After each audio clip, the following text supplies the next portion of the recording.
Hello guys, welcome back to my channel. இன்றைக்கி நம்ம சேனலில் ஒரு பொரியல் வெரைட்டி பார்க்க போகிறோம். ரொம்பவே டிஃப்ரெண்ட்டாக செய்ய போகிறோம். வாங்க வீடியோக்குள்ளே போகலாம். அதுக்கு முன்னாடி நம்ம சேனலை மறக்காமல் சப்ஸ்கிரைப் பண்ணிவிடுங்க. பக்கத்தில் இருக்க பெல் ஐக்கானையும் தட்டி விட்டுருங்க. மேலும் வீடியோஸ் போட மோட்டிவேட்டிங்காக இருக்கும்.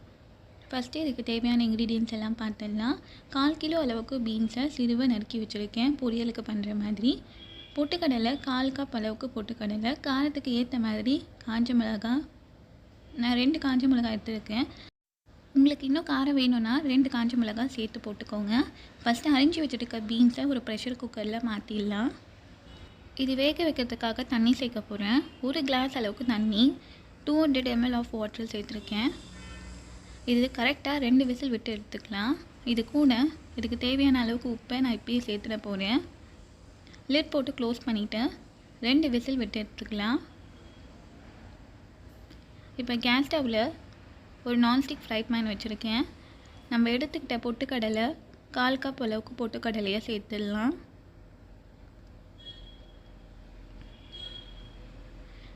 இந்த பொட்டுக்கடலையே போதுமானது. பொட்டுக்கடலை சேர்த்துட்டு 1 நிமிஷம் தொடர்ந்து லோ ஃப்ளேமில் வச்சு வறுத்து எடுத்துக்கலாம். காரத்துக்கு காஞ்ச மிளகாய் 2 காஞ்ச மிளகாவை பிச்சு சேர்த்துக்கலாம். சேர்த்துட்டு இதையும் 1 நிமிஷம் வறுத்துக்கலாம். எல்லாத்தையும் வறுத்தாச்சு. பொட்டுக்கடலையோட பச்சை வாசனை போயிட்டக்கப்புறம் மிக்ஸி ஜாரில் சேர்த்து இந்த மாதிரி நல்லா பவுடராக அரைச்சி எடுத்துகிட்டு வந்துடுங்க. இப்போ செய்ய ஆரம்பிச்சிடலாம். அதே நான்ஸ்டிக் ஃப்ரை பேனில் நான் தேங்காய் எண்ணெய் சேர்க்க போகிறேன். 1 டேபிள் ஸ்பூன் அளவுக்கு தேங்காய் எண்ணெய். எண்ணெய் நல்லா சூடாயிட்டக்கப்புறம் கடுகு. இந்த பொரியலை பொறுத்த வரைக்கும் தேங்காய் எண்ணெய் சேர்த்து செஞ்சு பாருங்கள், ரொம்பவே டேஸ்ட்டு சூப்பராக இருக்கும். கொஞ்சமாக உளுத்தம்பருப்பு, கடுகு பொரிஞ்சிட்டக்கப்புறம் கொஞ்சமாக கருவேப்பிலை, ஒரு மீடியம் சைஸ் வெங்காயத்தை சிறுவை நறுக்கி வச்சுருக்கேன், அதை சேர்த்துடலாம். வெங்காயம் சேர்த்துட்டு நல்லா வதக்கி விடலாம். வெங்காயம் நல்லா கண்ணாடி பதம் வரணும், அந்த அளவுக்கு வதக்கி விட போகிறோம். இந்த பொரியலை பொறுத்த வரைக்கும் எந்த மசாலாவும் தேவைப்படாது. வெங்காயம் நல்லா கண்ணாடி பதம் ஆகிற வரைக்கும் வதக்கியாச்சு. இப்போ 2 விசில் விட்டு வேக வச்சுருந்த பீன்ஸை சேர்த்துக்கலாம். தண்ணியோடவே சேர்த்துக்கோங்க. அந்த வேக வச்ச தண்ணி தான் ரொம்ப சத்து. சேர்த்துட்டு ஒரே ஒரு முறை கிளறி விட்டுடலாம். உப்பு மட்டும் கரெக்டாக இருக்கான்னு பார்த்துட்டு இப்பயே சேர்த்துக்கோங்க. இதை 1 நிமிஷம் அளவுக்கு நல்லா கொதிக்க விட்டுடலாம். இப்போ நல்லா கொதிச்சாச்சு. அரைச்சி எடுத்துக்கிட்ட பொட்டுக்கடலை பவுட்ரை இப்போ சேர்க்க போகிறேன். ஃபஸ்ட்டு 1 ஸ்பூன் அளவுக்கு சேர்த்துருக்கிறேன். சேர்த்துட்டு இது மெதுவாக கிளறி விட்டுக்கலாம்.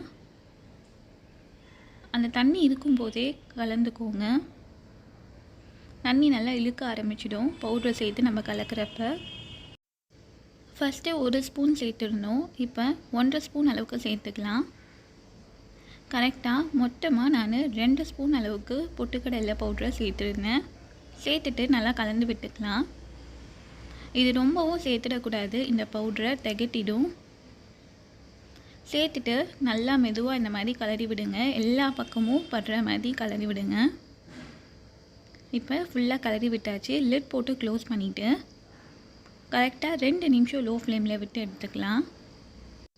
2 நிமிஷம் கழித்து ஓப்பன் பண்ணி பார்க்கலாம். ரொம்பவே சுவையான பீன்ஸ் பொரியல் ரெடி ஆகிடுச்சு. இந்த மாதிரி ஒரு முறை பீன்ஸ் பொரியல் செஞ்சு கொடுங்க, உங்கள் குழந்தைங்க விரும்பி சாப்பிடுவாங்க. ஃபினிஷிங் டச் கொஞ்சமாக கொத்தமல்லி. இந்த ரெசிபியை ட்ரை பண்ணி பார்த்துட்டு உங்கள் கமெண்ட் சொல்லுங்கள். மறக்காமல் நம்ம சேனல்லையும் சப்ஸ்கிரைப் பண்ணிவிடுங்க. தேங்க்ஸ் ஃபார் வாட்சிங்.